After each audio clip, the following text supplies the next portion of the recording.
पहले देखिए, श्री कृष्ण संकीर्तन पहले बताया क्या? विजय हो, क्या श्री कृष्ण संकीर्तन की विजय हो, यहाँ है ना? श्री कृष्ण संकीर्तन की परम विजय हो, जो हृदय में वर्षों से एकत्रित धूल को स्वच्छ करता है। भगवान श्री कृष्ण का संकीर्तन ऐसा है, जो मनुष्यों के हृदय में जन्म-जन्मांतर से जो इकट्ठे हुए धूल हैं, उसको साफ करता है और बद्ध जीवन और बार-बार जन्म-मृत्यु की जो महादावाग्नि है, उसको बुझाता है। देखो, श्रेय कैरव चंद्रिका नहीं, चेतोदर्पण मार्जनम भव महादावाग्नि निर्वापणम। तो संसार की जो दावाग्नि है, हम लोग कहते हैं संसार दावा नलिनी नहीं, तो इस संसार में क्या है? एक अग्नि है, उसको बोलते हैं दावानल। संसार एक वन है, जिसमें मोह नामक अनेक वृक्ष हैं। संसार एक वन है, जिसमें मोह नाम के बहुत बड़े-बड़े वृक्ष हैं और उसके जो अग्नि है, वो दावाग्नि है। तो चित्त को मार्जित करता है और संसार के अग्नि को निर्वापणम शांत करता है। श्रेयः कैरव चंद्रिका वितरणम विद्यावधो जीवनम। यह संकीर्तन मनुष्य मात्र के लिए एक क्या है? वरदान है। क्यों? क्योंकि यह चंद्रमा के समान वरदायक, अर्थात चंद्रमा की जैसी शीतल किरणें मनुष्य जाति के लिए वरदान होता है। मालूम है? चंद्रमा की जो किरणें होती हैं, मनुष्यों के लिए वरदान है। क्यों? चंद्रमा की किरणें मनुष्यों के लिए वरदान क्यों है? क्योंकि चंद्रमा ठंडा है। नहीं, बात वो नहीं है, ठंडा गरम की बात नहीं है। वो तो एसी में बैठ लो, ठंडा मिल जाएगा, उसमें क्या है? चंद्रमा की किरणें इसलिए वरदान वरदाई बताया गया है, क्योंकि चंद्रमा की किरणें अगर पृथ्वी पे आती हैं, जभी हमें अन्न मिलता है, औषधि मिलती है, जभी हमको फल-फूल, साग-सब्जी जो खा रहे हो ना, चटर-पटर बना करके, वो सब चंद्रमा जी की वजह से मिलता है। तो सूर्य क्या करते हैं? हैं? सूर्य क्या करते हैं? सूर्य सिर्फ फोटोसिंथेसिस ऊर्जा प्रदान करते हैं। सब करते हैं। हैं? हाँ। गर्मी देता है। तो सूर्य सिर्फ फोटोसिंथेसिस में मदद करते हैं, लेकिन वास्तव में जो मेन नर्चरिंग होता है, वो चंद्रमा से होता है। समझे? चंद्रमा ही पौधों को बढ़ाते हैं। जैसे-जैसे चंद्रमा घटता और बढ़ता रहता है ना, वैसे ही चंद्रमा पौधों को विकसित करता है। समझे? तो चंद्रमा, तो कहते हैं कि वरदायक चंद्रमा, चंद्रमा को वरदायक बताया। कैरव चंद्र का वितरणम विद्यावधो जीवनम। तो उसी प्रकार यह समस्त दिव्य ज्ञान का जीवन है। क्या? संकीर्तन।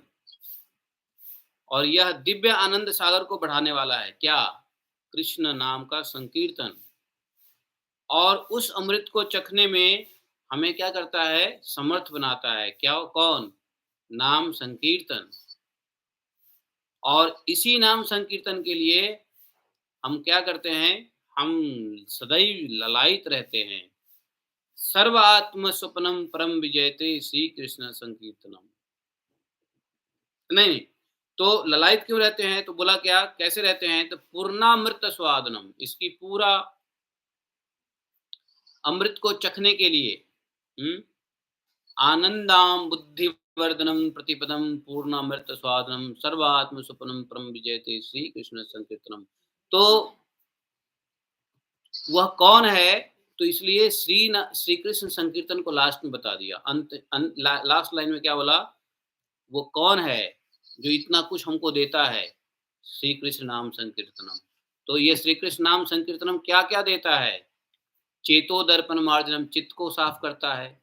महा भव महादावाग्नि निर्वापणम, इस भव सागर से पार करता है। श्रेय कैरव चंद्रिका वितरणम विद्यावधो जीवनम, वह चंद्रमा की किरणों की तरह जो है हमको क्या देता है, संतुष्टि प्रदान करता है। और विद्या और यही वास्तव में यही जीवन की एकमात्र क्या है, विद्या है, दिव्य ज्ञान है, समझे। और श्री कृष्ण संकीर्तन में क्या है, आनंदाम बुद्धिवर्धनम, इससे नित्य आनंद और बुद्धि का वर्धन होता है।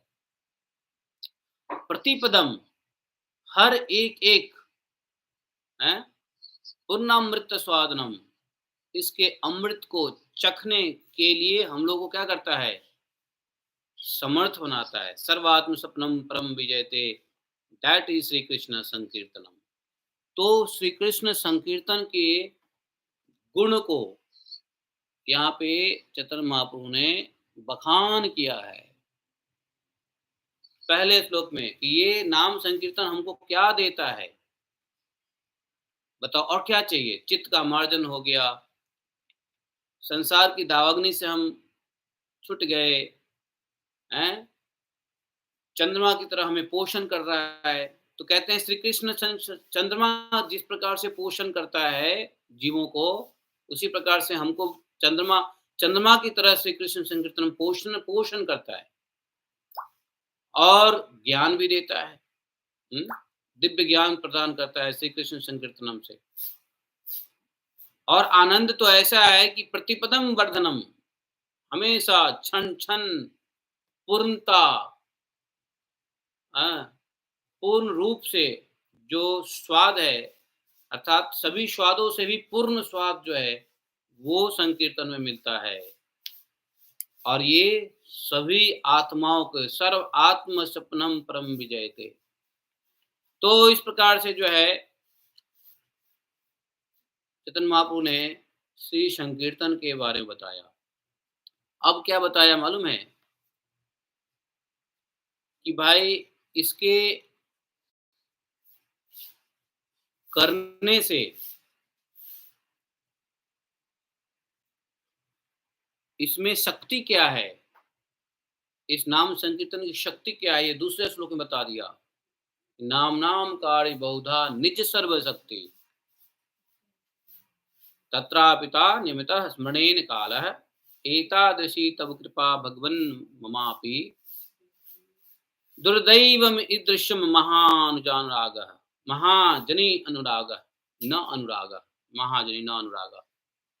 बोला कि एकमात्र आपका जो ये पवित्र नाम है, नाम नाम कार्य बहुधा, इस जीवों को सभी प्रकार से कल्याण करने वाला है।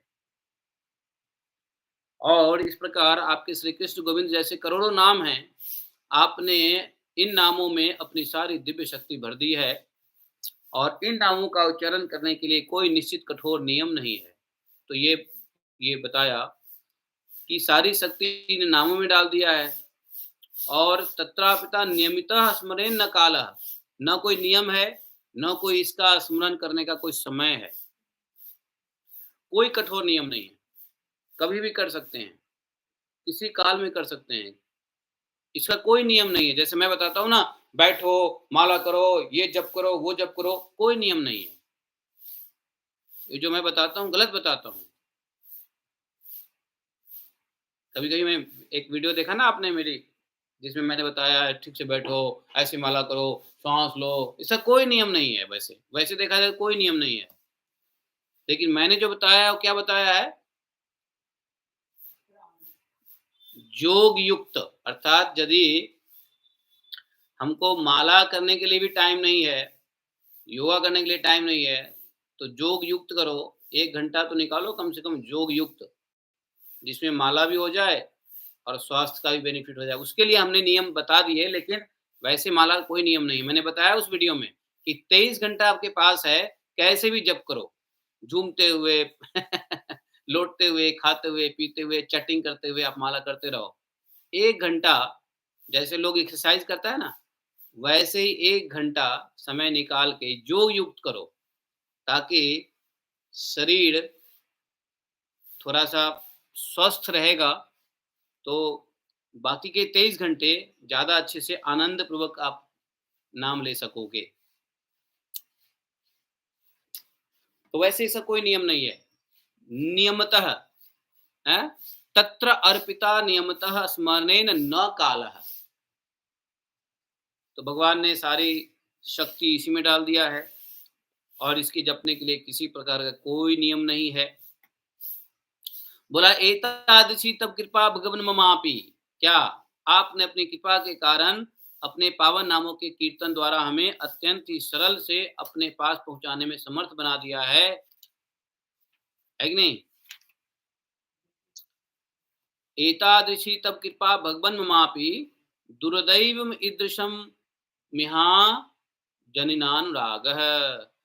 आपने ऐसा नाम बनाया है जो ऐसा कर दिया है कि सरलता से यह आप सबको आपके पास पहुंचा सकता है। यह आपका नाम में जो आपने शक्ति भर दिया है और यहाँ तक कि इसको जपने के लिए कोई समय नियम काल नहीं है। ऐसे भगवान के नाम जो लोगों को भगवान के पास पहुंचना दुर्लभ है, दुर्दैव, देखो लिखा हुआ ना, दुर्दैव, दुर्दैव है, सुगम नहीं है, दुर्लभ है भगवान के पास पहुंचना। ऐसी शक्ति आपने नाम में डाल दिया है, लेकिन इसमें भी हमारा अनुराग नहीं है। ईदृशम मिह आजनि न अनुराग है। लेकिन मैं इतना अभागा हूं कि ऐसे नाम में भी मेरा अनुराग उत्पन्न नहीं हो रहा है। महाप्रभु ने दूसरे लाइन में बताया कि इतना पावरफुल नाम है और इस नाम को जपने के लिए कोई समय काल नियम नहीं है, और यह नाम की इतनी शक्ति है कि आप तक पहुंचा सकता है, भगवान तक पहुंचा सकता है, और इसको जप करने का कोई, इसको जप करने में कोई अनुराग नहीं है, न अनुराग है। दुर्दैव, दुर्दैव ईदृशम इहा जनी न अनुराग। तो चैतन्य महाप्रभु ने यहाँ पे अपने लिए नहीं कहा है, ट्रांसलेशन में अपने लिए बोल दिया गया है, लेकिन महाप्रभु ने कहा कि ईदृशम, जन, जन मतलब लोगों को, न अनुराग अर्थात इतना ऐसा महान दुर्दैव, इस प्रकार से दुर्लभ चीज प्रदान कर दिया है, उसमें भी लोगों को अनुराग नहीं है। जनी, जन मतलब लोग, तो दुर्दैव ईदृशम इहा जनी न अनुराग। इसका देखो, इसको तोड़ो, इसको तोड़ो, तोड़ के समझने में ज्यादा आनंद आएगा कि दुर्दैव ईदृशम, दुर्दैव मतलब ऐसे दुर्लभ चीज, ईदृशम इस प्रकार से, यहाँ पर अर्थात कलयुग में, जनी लोगों में, न अनुराग प्रीति नहीं है। ऐसे ऐसा दुर्लभ चीज जो भगवान को प्राप्त करा सकता है, इस प्रकार की चीजों में भी लोगों को अनुराग नहीं है। चैतन्य महाप्रभु की विद्वता देखो, सी कैसे विद्वान थे। चैतन्य महाप्रभु क्या मैं बोलता हूँ विद्वान थे, वो तो विद्वानों के पिताजी थे, हैं? तो उन्होंने इस प्रकार से लिखा, एतैव तो दुर्दैवम ईदृशम इहा जनी न अनुराग। इहा, इहा मतलब इहा, इस समय कलयुग में, जनी लोग, न अनुराग इसमें अनुराग नहीं है। तीसरा देखो, तृणादपि सुनीचेना तरोड़पि सहिष्णुना अमान ईमान देना कीर्तनिया सदाई। तो करना कैसे है? अब मान लो कि चलो अनुराग पैदा करना है हमको, अब समझ गए कि नाम संकीर्तन क्या है, कितना पावरफुल है, ये हमको क्या क्या देता है, नाम संकीर्तन करने से हमको क्या क्या मिलेगा, लेकिन फिर भी लोगों को प्रेम नहीं है। चलो हम सोचते हैं कि हमको प्रेम, अब चलो हम सोचते हैं कि नाम हम जप करेंगे, तो नाम जप करेंगे तो कैसे करना है? तो बता दिया ऐसे नहीं करना है। नियम तो वाक़ई में कुछ नहीं है, लेकिन एक नियम है, क्या? नाम जप करने का वैसे तो बोल दिया कोई नियम नहीं है, नाम जप करने का कोई नियम नहीं है, लेकिन दिमाग में एक नियम रखना चाहिए। शरीर से कोई नियम नहीं है, बैठे करो, सो के करो, लेट के करो, शुद्ध में करो, अशुद्ध में करो, खाते करो, पीते करो, बोलते करो, चलते करो नाम जप, कोई दिक्कत नहीं है। तो शरीर से तो कोई नियम नहीं है, पवित्रता अविपवित्रता का, स्थिरता अनस्थिरता का, लेकिन मन में एक नियम बता दिया है चैतन्य महाप्रभु ने, तो मानसिक नियम पालन करना है। कौन सा नियम बताओ? तीसरे श्लोक में है वो। महाप्रभु ने तीसरे श्लोक में बताया है क्या? कि जब इस नाम को आप लेंगे, तो कैसे लेंगे? तृणादपि सुनीचेना, अपने को इतना हम्बल कि घास से भी, घास नहीं तो घास, घास से भी अपने को नीचे समझो। तृणादपि सुनीचेना, तरोड़पि सहिष्णुना। और सहिष्णुता, सहिष्णु कैसे? जब इस नाम को हम जप करें, जब हम सोचे कि नहीं अब हम नाम संकीर्तन करेंगे, तो कैसे करना है? कि घास से भी ज़्यादा हम्बल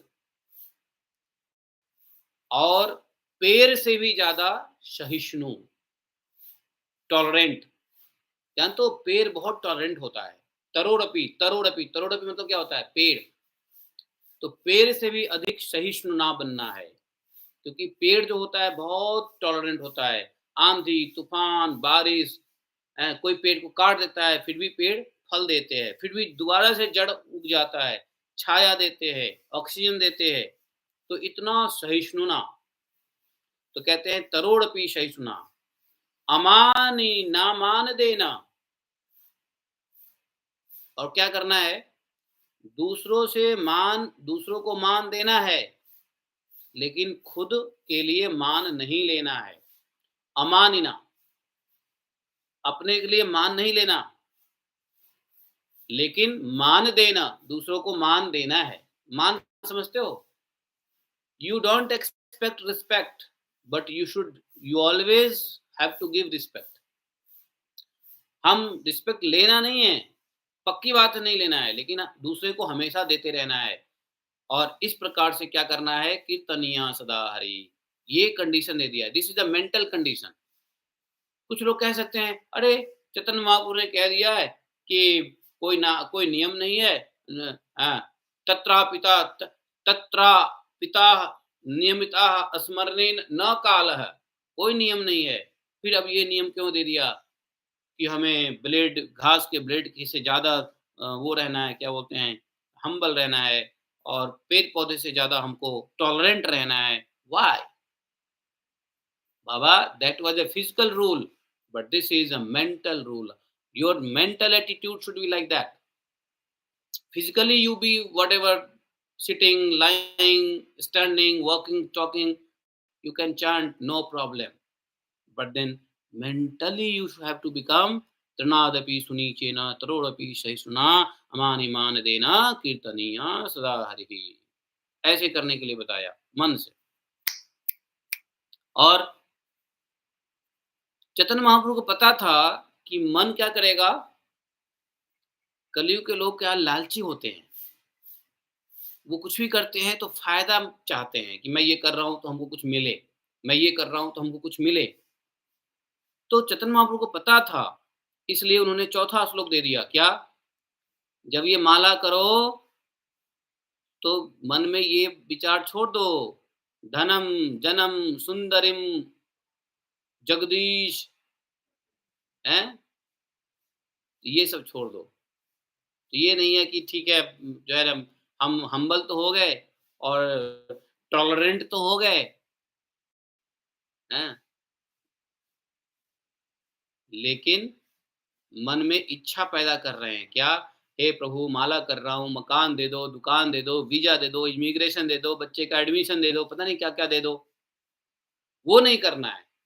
तो कहा कि इस कृष्ण संकीर्तन का फायदा तभी होगा जब न धनम न जनम न सुंदरिम कवितां वा जगदीश कामये मम जन्मनि जन्मनीश्वरे भवताद भक्ति अहेतुकी त्वयि।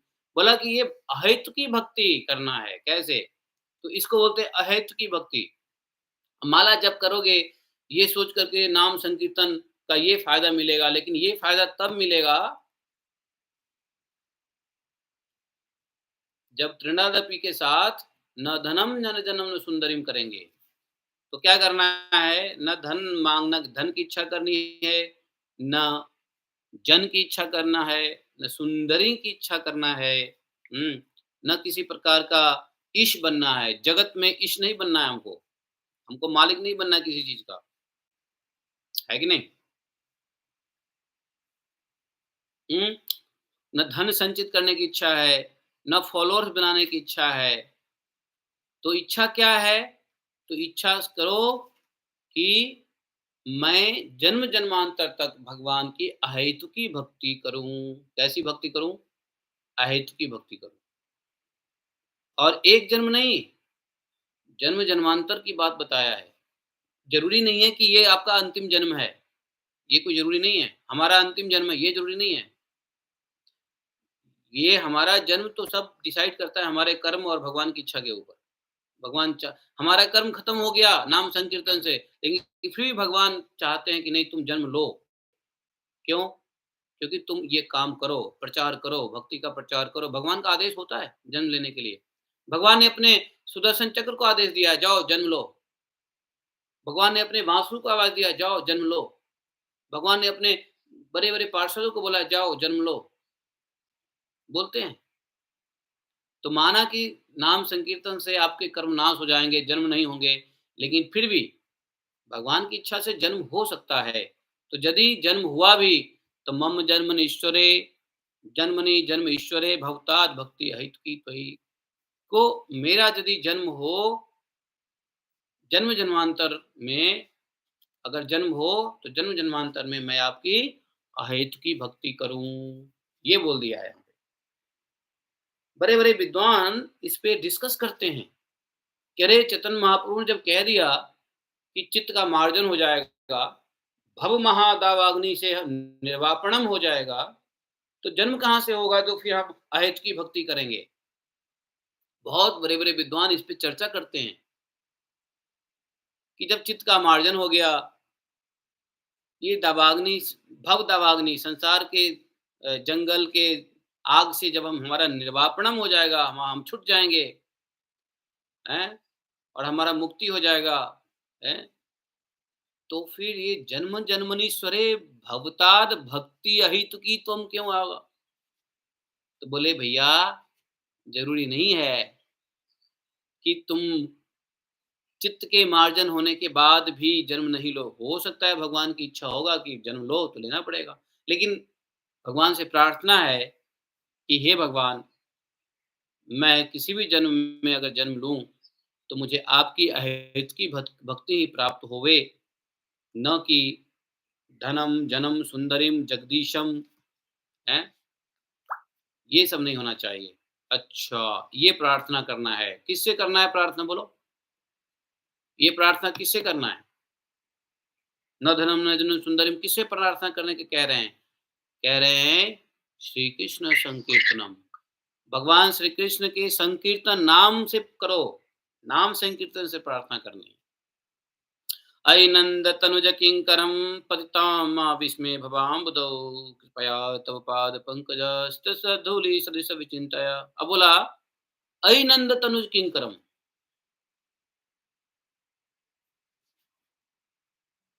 तो नंद तनुज, नंद तनुज क्या अर्थ हुआ मालूम है? भगवान कृष्ण को बोला नंद, नंद के नंदन अर्थात महाराज नंद के पुत्र। तो उनको बोला अयि नंद तनुज किंकरम पतितम मा विस्मे भवाम्बुधौ, कि हे कृष्ण। अब यहाँ पे 5वें श्लोक में चैतन्य महाप्रभु ने कृष्ण से प्रार्थना करने की बात कर रहे हैं कि क्या करो कि हे कृष्ण, मैं क्या हूं? हूं तो आपका किंकर। किंकर का मतलब क्या होता है? दास। मैं तो किंकर हूं, लेकिन क्या हुआ? स्थिति क्या है मेरी? पतितम आप इसमें भवाम बुधौ। मैं इस विषम मृत्यु जन्म मृत्यु सागर में गिर गया हूं। भवा भव अम्बुधौ, भव अम्बुधौ। जन्म और मृत्यु। पतितम माँ विष में, ये विषम है, सम नहीं है, विष में। तो मैं क्या हूं? हूं तो आपका किंकर, हूं तो मैं आपका दास, लेकिन मैं इस जन्म मृत्यु के चक्कर में फंस गया हूं। तो प्रार्थना है, क्या है? कृपया तव पाद पंकज, please help me to situate back into your lotus feet. ऐसा कहा है, हेल्प मी।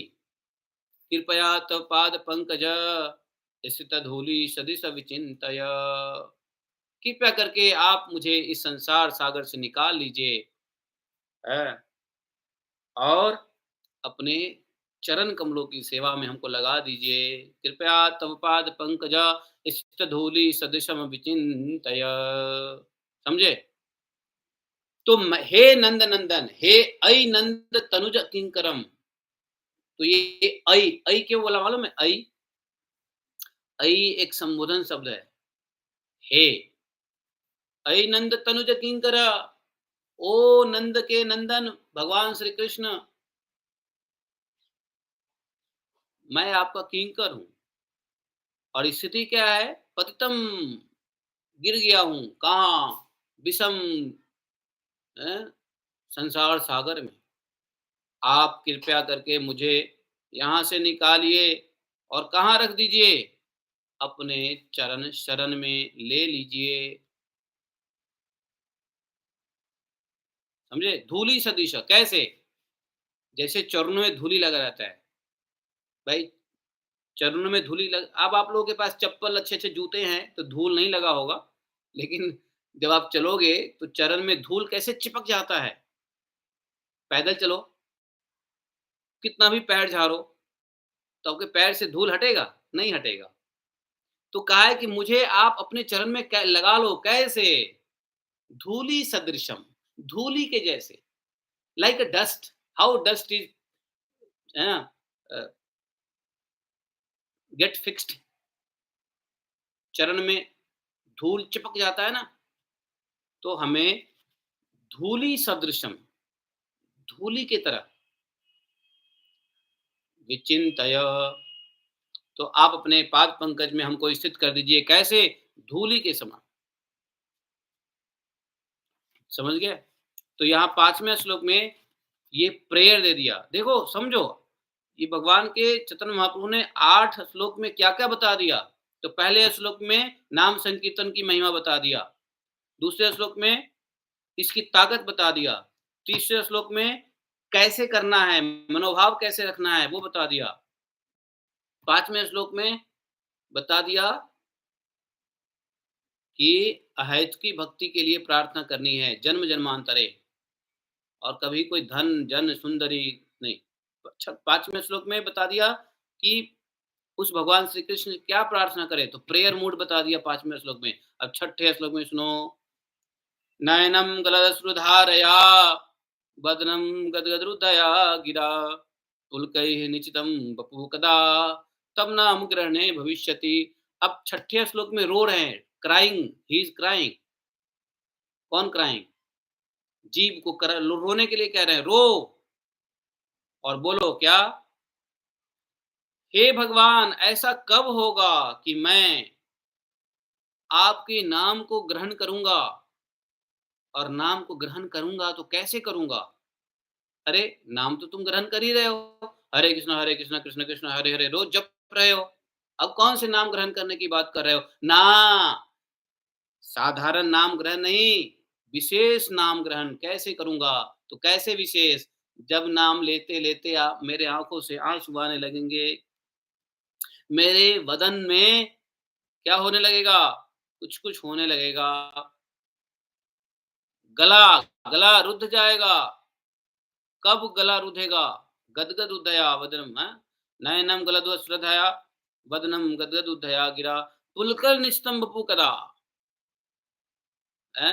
वदन में बदन पुलकित कब होगा? रोमांचित कब होगा? है बपुह, बपु मतलब शरीर, तो पुल कही है निश्चितम बपुह कदा, तो शरीर में शरीर पुलकित कब होगा?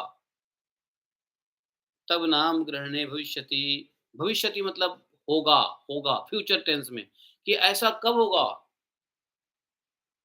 कि जब आपके नाम लेते समय मेरे आंखों से आंसू आएंगे, मेरा गला रुद्ध हो जाएगा, शरीर में एक रोमांच सा हो जाएगा।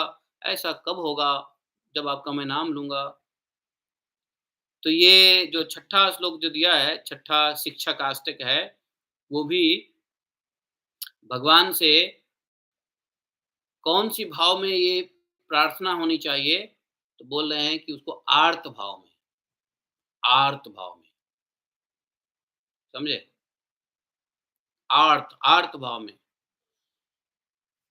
ऐसा कब होगा? फिर 7वें में दे दिया, युगायितम निमेषेण चक्षुषा प्रावृषायितम शून्यायितम जगत सर्वम गोविंद वीरेण में। तो बोले कि युगायितम निमेषेण, मतलब ऐसा कब होगा कि आपके विरह में एक क्षण भी युगों के समान लगेगा। एक क्षण भी युग, युग पता है कितने वर्षों को युग कहते हैं?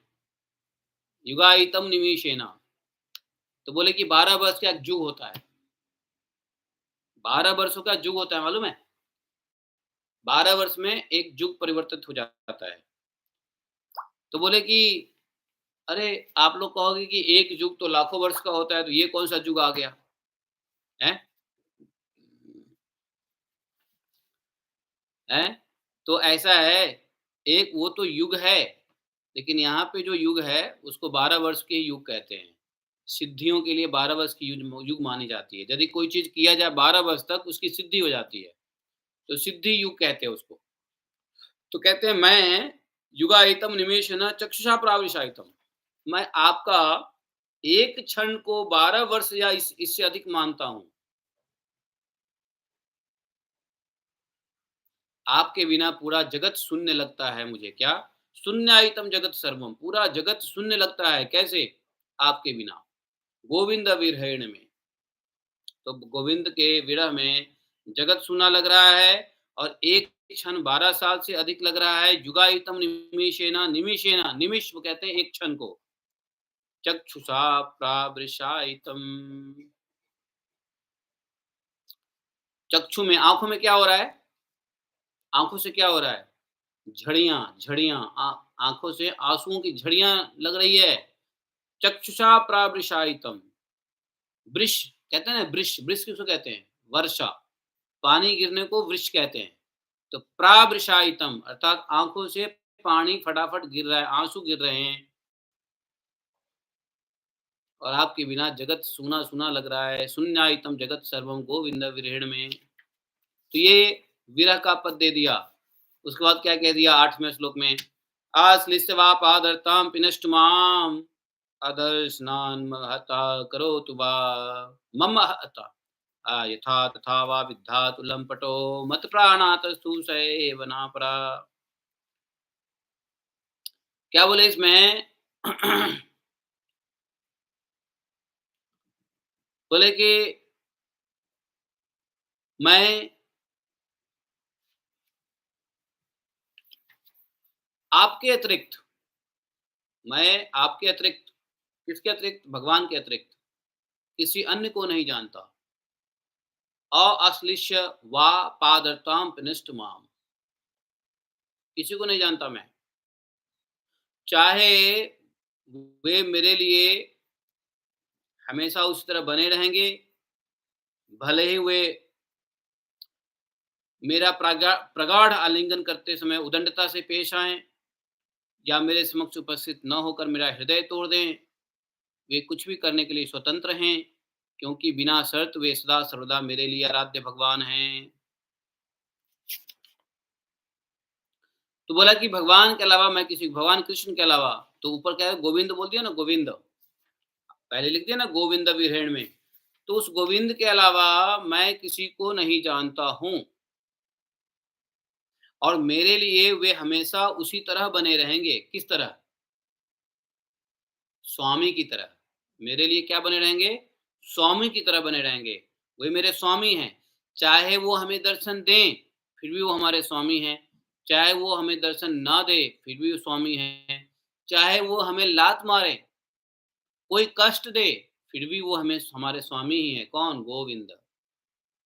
तो आश्लिष्य शिवा पादरताम पिनिष्ट माम आदर्श नाम अर्हताम करोतु वा यथा तथा विद्धातु लंपटो। जैसे करे यथा तथा, जिस कंडीशन में भी मुझे रखे, लेकिन वो क्या है हमारे?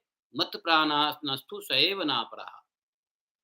वो स्वतंत्र हैं, वो कुछ भी कर सकते हैं। मुझे स्वीकार कर सकते हैं, मुझे रिजेक्ट कर सकते हैं, मुझे मार सकते हैं, मुझे डांट सकते हैं, मुझे दुख में रख सकते हैं, सुख में रख सकते हैं, मुझे दर्शन दे सकते हैं, चाहे नहीं दे सकते हैं। वो कुछ भी करें, वो क्या है? मत प्राणाथस्तु सएव नापरा। वो मेरे प्राण हैं, हाँ, और उनसे परे कोई है ही नहीं। स्वएव न परः।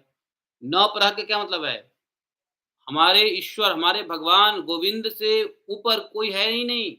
वही मेरे प्राणनाथ है। उस गोविंद से ऊपर स्वएव न परः, और कोई है ही नहीं। नन अदर, कोई है ही नहीं उनसे ऊपर। तो ये इतना वंडरफुल 8 श्लोक शिक्षाष्टकम का दिया, आप लोग समझे नए तरीके से। तो